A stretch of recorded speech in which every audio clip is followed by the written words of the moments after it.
Namaste students. I, Jagdish Prasad Saini, Assistant Professor, Asan Girls B.Ed College, Navalgarh.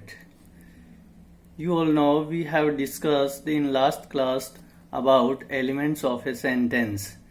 We have discussed especially the objectives of elements of a sentence, and we also discussed five types of or five elements of a sentence, such as subject, verb, object, complement, and adverbial. Now we will discuss in today's class in detail the subject, verb, object, complement, and adverbial. Now, first topic, the subject. What is subject? Subject is normally a noun phrase or a clause with nominal function. It occurs before the verb, phrase in a declarative clause and just after the operator in questions. A subject has number and person concord. Now we will try to understand it. Subject is normally a noun phrase, means subject always plays a role of a noun phrase in a sentence, means with nominal function it occurs in a sentence, and it always comes before the verb. Verb means the action which is done by a doer. Doer is here subject. So subject always occurs or placed before the verb in a complete or senseful or meaningful sentence. Now in place of noun in a sentence we can also apply a pronoun. A pronoun means a personal pronoun, such as I, we, they, he, she. These all are examples of personal nouns, means these all personal nouns are applied in a meaningful sentence in spite of a noun phrase, or we can say in place of subject. Means these all are placed in place of noun or subject, means here repetition of noun phrase is avoided, means noun phrase isn't used again and again in a paragraph during the construction of sentences. So these personal pronouns such as we, he, she, they all are used in place of noun phrase, noun clause.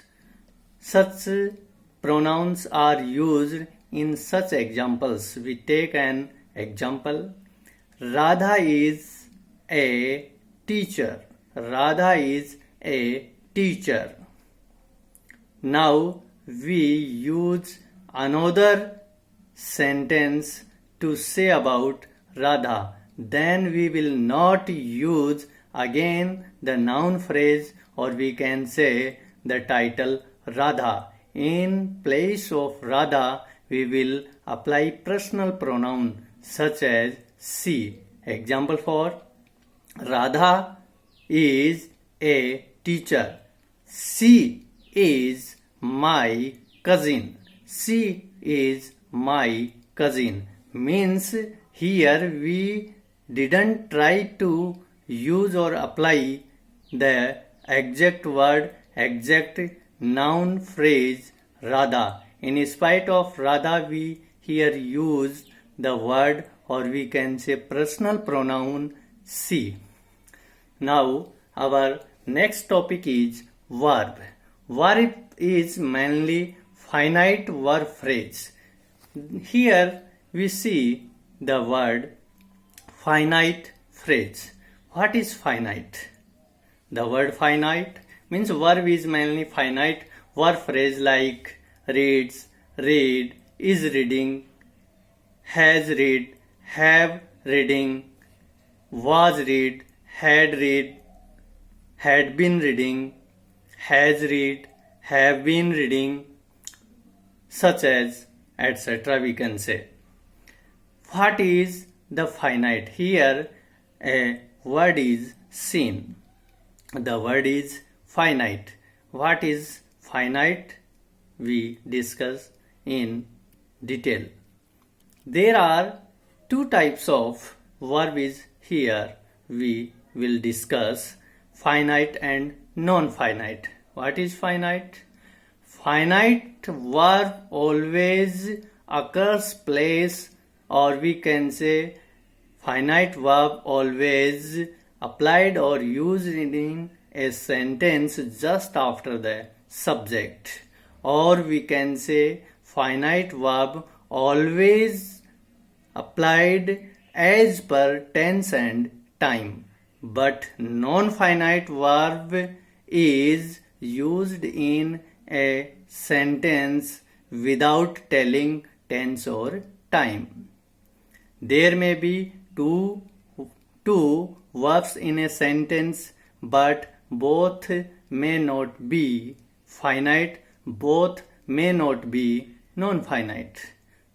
So, to understand it clearly, or we can say to clarify to it what is finite or what is non-finite, we will take an example. Yes, Radha is going to market to purchase some new dresses. Radha is going to market to purchase some new dresses. Here, Radha is going. Is going is our finite verb which is used in the sentence after the subject, and there is given another verb which is to purchase. To purchase is here infinitive verb.